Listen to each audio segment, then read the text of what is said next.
Bismillahirrahmanirrahim. Assalamualaikum warahmatullahi wabarakatuh. Waalaikumsalam. Alhamdulillah. Wassalatu wassalamu ala Rasulillah wa ala alihi wa sahbihi wa man tabi'ahu wa wala, la haula wa la quwata illa billah. Pagi hari ini kita semua patut bersyukur pada Allah Subhanahu wa taala.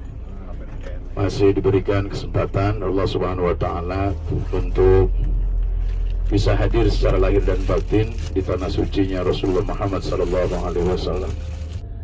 Hari ini insya Allah kita akan mengawali salah satu di antara program yang sudah dicanangkan oleh BST Group, yaitu adalah melakukan touring atau ziarah keliling di sekitar kota Madinah ke beberapa tempat bersejarah yang ada di Madinatul Munawwarah. Insya Allah. Adapun rencana perjalanan kita adalah Bapak sekalian. Yang pertama itu biasanya adalah ke Masjid Quba. Mohon nanti dicatat Pak, itu dalam alam pikiran Bapak, jangan dalam HP, supaya nanti kalau cerita detail. Nah, jadi pulang umroh itu kalau ditanya berbunyi suaranya, itu kan. Umpamanya Bapak resiman ya ziarah di Madinah aja, di mana aja, jangan bilangnya di Arafah, ya. Nanti kebalik. Itu jadi tolong dicatat bahwa tempat ziarah kita pagi hari ini adalah insya Allah ke Masjid Quba, Kebun Kurma, kemudian ke Gunung Uhud, berikutnya ke Masjid Qiblatain dan ke Handan. Allahumma inna nas'aluka fi safarina hadzal birra wa taqwa wa minal amali ma tarda. Allahumma hawwin alaina safarana hadha wa atwi anna bu'dah. Allahumma anta sahibu fis safari wal khalifatu fil ahli. Allahumma inna na'udzubika min wa'atha'is safari wa ka'abatil manzari wa su'il munqalabi fil mali wal ahli wal waladi birahmatika ya arhamar rahimin walhamdulillahi rabbil alamin. Bapak Ibu, ringkasan daripada doa safar ini tidak lain adalah menegaskan kepada kita bahwa sekalipun kita dibingkai dengan travel, perjalanannya ada wisata, tapi wisatanya wisata religi Pak. Wisatanya adalah wisata rohani.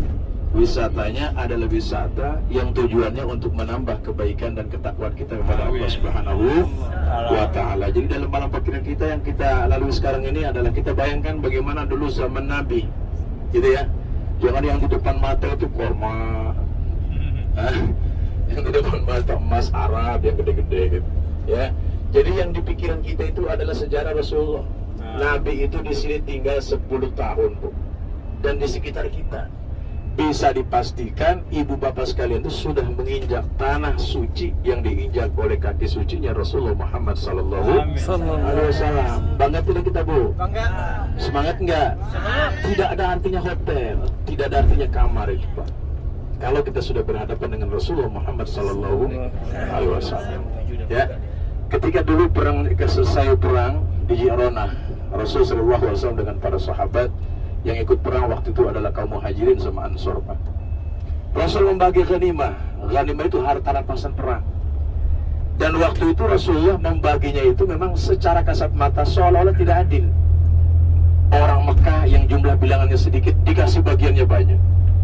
Orang Madinah yang banyak dan datangnya jauh dikasih sedikit. Sebagian sahabat waktu itu yang agak-agak tertipu dengan dunia sempat ngegerundel. Tahu gerundel nggak Pak? Gerbang. Waduh, Rasul gak adil ini bos sama teman-temannya. Mulai itu ada perkataan-perkataan begitu di antara sahabat. Sampai kemudian ada sahabat yang galau, disampaikan langsung kepada Rasulullah. Nabi dengan jelas dan santun beliau menjawab. Kata Rasulullah SAW, bagi orang yang sudah beriman kepada Allah Subhanahu Wa Taala, apakah ada yang lebih berarti, yang lebih kamu cintai daripada Muhammad SAW? Mereka dapat bagian harta yang banyak, tapi mereka tidak disertai oleh Muhammad.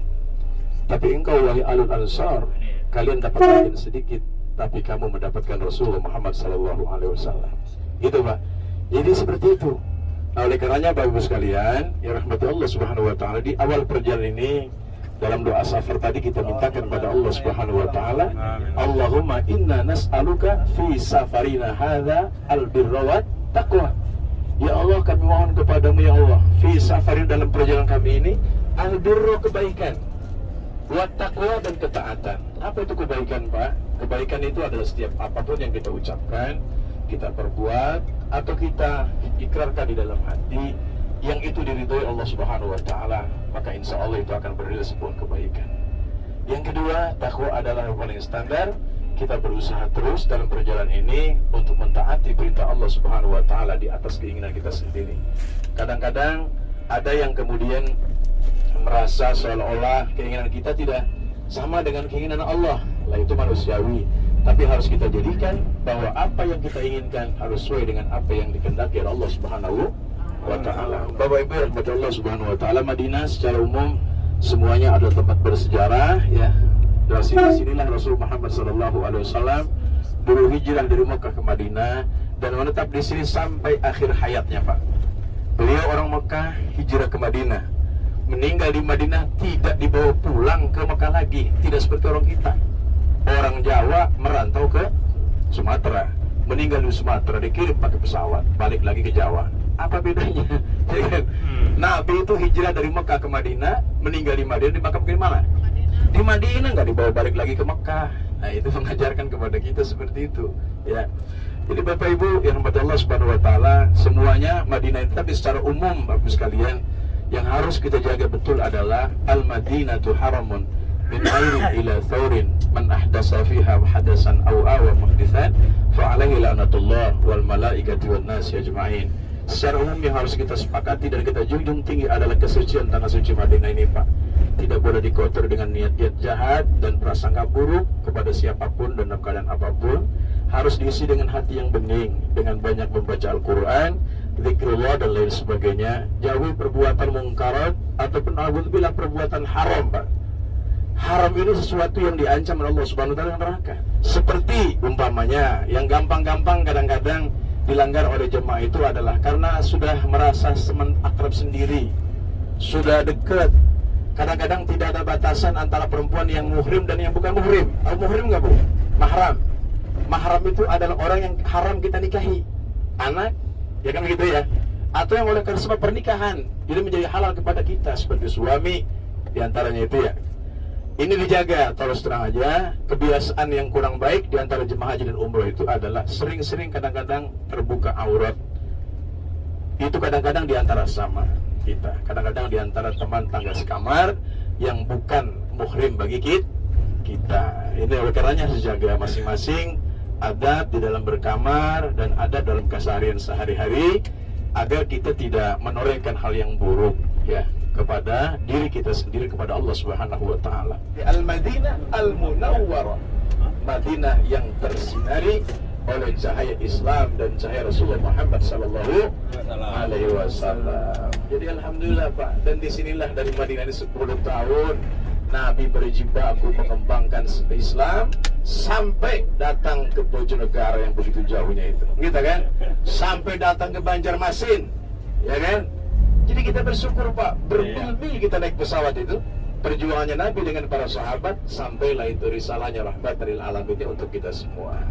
Maka kita harus bersyukur. Nah, di antara kebiasaan Nabi ketika beliau datang ke Masjid Quba ini, Pak, adalah kata Rasulullah Muhammad SAW, man ata Masjid Quba thumma shalla fihi salatan kana lahu ajrun ka ajri umratin. Siapa yang mendatangi Masjid Quba, dia berwudu dari rumahnya masing-masing umpamanya, atau berwudu dari tempat ini, itu dia melaksanakan sholat pada situ. Sholat apapun, apakah sholat fardu atau sholat sunnah. Sunnahnya tergantung kita datang. Mau sholat tahiyatul masjid, sholat duha umpamanya, 1 kali sholat salaman itu, Pak, pahalanya, ganjarannya sama dengan kita melaksanakan umroh. Pahalanya apa? Pahalanya sama dengan pengen umrohnya berkali-kali, nggak usah pakai tawaf. Kalau saya pengen kayak gini nih, tawaf kagak, sa'i kagak, tapi catatannya umroh. Pengen nggak? Maka datanglah sering-sering ke Masjid Quba ini, Pak.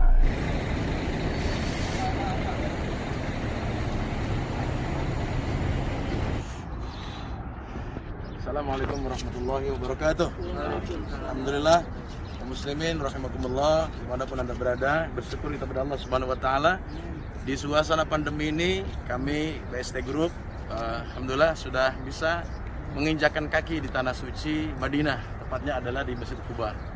Masjid ini begitu bersejarah, adalah masjid yang pertama kali dibangun oleh Rasulullah Muhammad SAW ketika beliau hijrah dari Mekah ke Madinah, dan hampir sepanjang hayatnya beliau di masjid ini senantiasa mengunjungi Masjid Quba ini.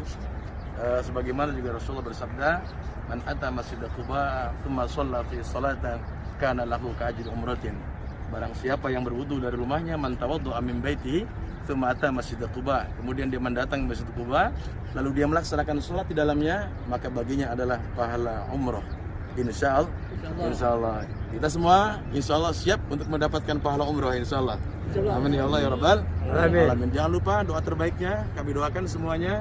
Bapak Ibu yang hari ini belum bisa hadir di sini, kita doakan mudah-mudahan segera datang ke Madinatul Munawwarah, berkunjung ke Quba bersama Dream Zone Handling dan BST Travel. Terima kasih. Salam. Dan kami berlindung kepadamu ya Allah, dari api ya Rasulullah SAW, berlindung kepadamu ya Allah. Ya Allah ya Tuhan kami, ampuni segala dosa kami ya Allah, ampuni keputusan kami ya Allah. Ampuni dosa orang tua kami yang sudah. Amin ya Allah. Ampuni dosa orang tua kami. Amin ya Allah. Ampuni dosa orang tua kami ya Allah. Amin. Ya Allah, jadikan anak-anak kami anak-anak yang saleh. Ya Allah ya Tuhan, jadikan kami adalah jemaah yang umrahnya mabrurah ya Allah. Amin ya Allah. Amalannya diterima dan perdagangannya sia-sia. Amin. Mudahkan urusan kami ya Allah. Berikan segala berkat kami untuk orang tua kami dan keluarga besar kami ya Allah. Ya Allah, amin. Ya Allah ya Tuhan kami, hari ini kami telah panggil. Hari ini kami telah Engkau panggil ya Allah. Panggil juga anak-anak kami ya Allah. Hadir. Mudahkan mereka ya Allah, berikan rezeki yang berkah ya Allah ya Tuhan kami, mudahkan kami ya Allah, mudahkan orang bersama kami saat ini ya Allah, dan orang-orang yang berkeinginan bergabung bersama kami ya Allah untuk datang ke tanah suci ini. BST Travel ini ya.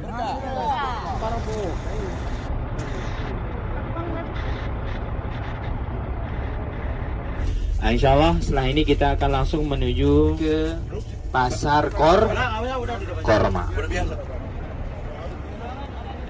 Makan gratis. Satu orang sekilo makan halal.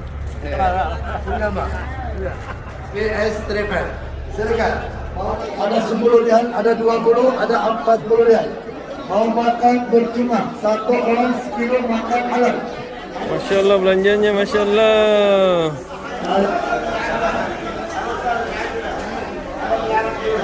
Setelah dari Quba ini, insya Allah kita akan ke Sabul Masajid, atau jemaah haji atau umrah biasa sebut itu dengan istilah Masjid 7 ya. Masjid 7 dulu zaman saya tinggal di Madinah tahun 96 sampai tahun 2001 ya, itu masih ada masjid-masjid kecilnya itu ya.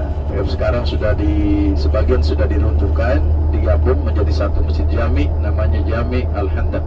Di Masjid 7 ini adalah lokasi tempat terjadinya perang Handaq ya, perang Handaq atau lebih dikenal dengan perang Parit ya. Ada beberapa hal yang menjadi keistimewaan daripada perang Handaq ini. Jadi perang pada saat itu tidak banyak menimbulkan korban dari pihak muslimin ya, tetapi pada saat itu Allah menurunkan banyak mukjizat melalui Rasulullah Muhammad SAW atas doanya beliau yang pada saat itu memang benar-benar dipanjatkan dengan sepenuh hati ya kepada Allah Subhanahu wa taala. Yang diantara aduannya Rasulullah kepada Allah Subhanahu wa taala ya adalah bahwa seandainya kalau hari itu, di hari Handaq itu umat Islam kalah, maka saya tidak ada lagi orang yang akan menyembahmu ya Allah. Sehingga kemudian datanglah junudun lam taroha, tentara malaikat yang tidak kasat mata, yang berbentuk berbagai macam, diantaranya adalah angin puting beliung yang kemudian memporak-porandakan basis perkemahannya orang kufar Quraisy yang pada saat itu jumlahnya sangat tidak seimbang sekali yaitu 12.000 dengan umat Islam yang hanya berjumlah sekitar 3.000 orang. Mana pada saat itu Rasulullah Muhammad SAW meminta pendapat dari para sahabatnya tentang siasat apa yang kiranya bisa menjadikan mereka mendapatkan kemenangan. Karena kalau dilihat dari sisi jumlah tentara, 12.000 dari kufar Quraisy dengan persenjataan yang lengkap, logistik yang memadai, sementara umat Islam dalam keadaan sederhana waktu itu dengan apa adanya.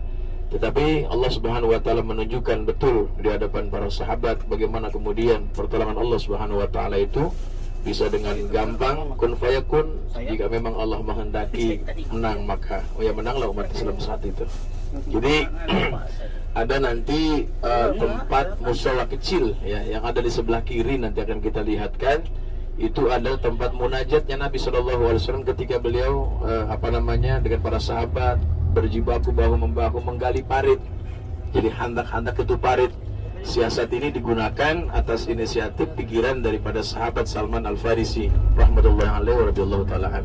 Jadi beliau mengusulkan kepada Nabi agar digali parit di sekitar ini untuk menghalangi laju tentara Quraisy bisa masuk ke dalam kawasan Madinah. Karena Madinah pada saat itu yang disebut adalah Madinah yang sekitar Masjid Nabawi saja. Ya. Jadi masjid kiblatnya itu masjid dua arah kiblat. Nah, ketika itu datang waktu sholat di rakaat pertama. Enggak putar lagi, Kang. Rasul masih menghadap ke Baitul Maqdis. Harus ke kanan. Jadi dalam putarannya jauh di sana. Nabi itu putar juga terhalang enggak? Ketika hijrah dari Mekah ke Madinah itu masih menghadap ke Baitul Maqdis. Ini Yang langsung ada di ke sana Palestina. ya. Jadi belakang. Rasulullah terus memanjatkan doa kepada Allah Subhanahu wa taala sehingga diturunkan ayat itu tuh. Ayatnya qad nara taqalluba wajhika fis sama'i falanuwalliyannaka qiblatan tardha. Saat ini alhamdulillah kami sudah berada di kawasan Maidan Uhud. Ya, boleh dilihat yang di belakang ini deretan gunung yang berwarna merah itu adalah kawasan namanya Uhud. Uhud itu diambil dari kata ahad yang artinya satu atau kecil, Pak. Kenapa dinamakan Gunung Uhud? Karena memang dia terpisah dari deretan gunung yang lain. Kemudian yang di samping, yang di bawah ini disebut dengan Jabal Rumat atau Bukit Pemanah, di mana dulu pada peristiwa kejadian Uhud yang terjadi pada tahun kedua setelah hijrahnya Rasulullah Muhammad SAW, itu disinilah terjadi peperangan yang sangat luar biasa, heroik sekaligus juga sangat tragis, terjadi antara umat Islam dengan orang-orang kafir Quraisy yang berawal dari rasa tidak senangnya orang-orang Quraisy dengan semakin berkembang pesatnya Islam di bumi Madinah ini, dan sekaligus juga balas dendam atas kekalahan mereka pada waktu peristiwa perang Badar. Jadi pada tahun pertama Hijriah, Rasulullah Muhammad SAW bertempur dengan orang kafir Quraisy di Badar, dan di Badar itu umat Islam mendapatkan kemenangan yang sangat luar biasa. Sehingga kemudian orang-orang kafir Quraisy pada saat itu dengan menghimpun kekuatan lagi, dia datang dengan tentara yang terbaiknya dipimpin oleh Khalid bin Walid, datang ke Madinah untuk dalam rangka menghancurkan umat Islam yang saat itu sudah mulai banyak berkembang di kota suci Madinah ini. Dipilihnya seorang Khalid bin Walid yang sudah dikenal sebagai ahli strategi perang, yang pada saat itu masih dalam keadaan musyrik, belum masuk Islam. Singkat cerita, setelah mendengar pergerakan pasukan Quraisy yang begitu besar datang ke Madinah, salah satu intel yang ditempatkan oleh Nabi itu adalah Al-Abbas bin Abi Thalib. Ya, Abbas bin Abi Thalib ini bagian daripada keluarganya Rasulullah, anaknya Abu Thalib. Beliau yang mengabarkan bahwa ada pasukan dari Quraisy yang bergerak menuju Madinah itu. Sehingga dengan cepat Nabi kemudian menghimpun para sahabat bermusyawarah, apakah akan perang di kota Madinah, apa kita keluar? Di situ terjadi perdebatan antara para sahabat. Sebagian mengajak, ya Rasulullah kita keluar saja. Bagi mereka-mereka yang sempat tidak hadir bersama Nabi waktu perang Uhud, menginginkan agar perang di luar. Sementara yang sudah pernah perang Badar menginginkan mereka menunggu saja di Madinah, sehingga tentara Quraisy bisa melawan mereka di kota Madinah yang disebut dengan strategi perang kota, Pak. Mengingat kekuatan umat Islam sangat sedikit. Akhirnya diputuskan bahwa strategi yang diambil adalah perangnya menuju ke luar kota. Nabi kemudian mengajak para sahabat yang kemudian waktu itu sekitar 1.000 orang. Namun dari 1.000 orang ini 300 orang dari golongan munafikin keluar di tengah jalan, Pak. Sehingga tersisa 700. Sehingga kemudian dengan 700 pasukan ini yang seadanya itu Rasul kemudian mengumpulkan mereka di kawasan ini, di bawah kaki gunung Uhud ini semuanya. Dan tidak lupa Nabi menempatkan 50 pasukan pemanah di atas bukit Rumat ini, Pak. yang di situ Rasul mengamanatkan kepada para sahabat, apapun yang terjadi kepada kami, kalian yang sampai meninggalkan bukit ini. Kemudian terjadilah perang itu Pak, yang sangat luar biasa. Waktu itu banyak sahabat yang menunjukkan kesetiaan yang luar biasa. Agar Nabi sampai tidak terbunuh, apa dan pasang badan sampai 70 anak panah menancap di badannya. Kayak apa itu, seperti apa itu dan lihat. Banyak di antara para sahabat yang menjadi perisai Rasulullah SAW. Rasa cinta dan setianya kepada Nabi sampai sebegitu Pak. Nyawa, harta bendanya dipertaruhkan untuk Rasulullah. Namun ada sebagian sahabat yang mungkin masih tergiur dengan dunia. Kemudian strateginya Khalid bin Walid adalah dengan beliau pura-pura seolah-olah dia kalah. Dia tinggalkan itu harta bawaannya itu Pak. Sehingga para sahabat sebagian banyak yang tergiur mengambil harta perang itu ya, seolah-olah mereka sudah menang. Sehingga yang di atas, yang 50 itu tergiur melihat kawan-kawannya, melihat sahabat-sahabat yang mendapatkan harta rampasan itu, sehingga kemudian mereka turun. Dari situlah kemudian arah itu berbalik. Banyak kemudian umat Islam yang pada saat itu ikut berperang gugur dalam rangka membela Rasulullah Muhammad SAW. Singkat cerita, perang ini dalam keadaan yang begitu berat pasti dimenangkan oleh umat Islam, tapi dengan pengorbanan yang sangat luar biasa. Tercatat 70 syuhada meninggal di sini Pak, yang sekarang dimakamkan di pemakaman Uhud. Di situ termasuk diantaranya adalah Sayyidina Hamzah bin Abi Thalib dan Abdullah bin Jahaz. Saya kira itu mungkin singkatnya ya. Mudah-mudahan bermanfaat. Selanjutnya kita teruskan menuju ke Medan Uhud, melakukan ziarah kepada para syuhada. Ziarah ini hukumnya sunnah Pak ke sini. Karena Nabi itu hampir selalu datang ke syuhada Uhud ini dan mendoakan mereka, bukan meminta apa-apa, mendoakan mereka agar mendapatkan rahmat dan maghfirah dari Allah Subhanahu wa taala. Sekalipun memang mereka sudah dipastikan syuhada Uhud itu adalah ahlul jannah semuanya. Ya, tapi sebagai bentuk kesetiaan dan kepedulian Rasulullah SAW, beliau tidak luput selalu mendoakan mereka ketika beliau masih hidup. KBHU Robiatul Alawiyah. Oke. Mantap. Oke. Repson, BST Group, berkah. Allahu Akbar. Anania. Oke. Nabi Assalamualaikum warahmatullahi wabarakatuh. Ini adalah namanya pemakaman syuhada Uhud, pemakaman para pahlawan patriot Uhud yang tadi saya sebutkan ini. Ada 70 syahid yang dimakamkan di sini, yang mereka adalah muhajirin yang bersama Sallallahu Alaihi Wasallam. Yang kelihatan oleh kita cuma ada dua aja bangunannya kan. Ada dua makam itu adalah makamnya Sayyidina Hamzah bin Abi Thalib dan makamnya Abdullah bin Jahaz. Masya Allah, Masya Allah.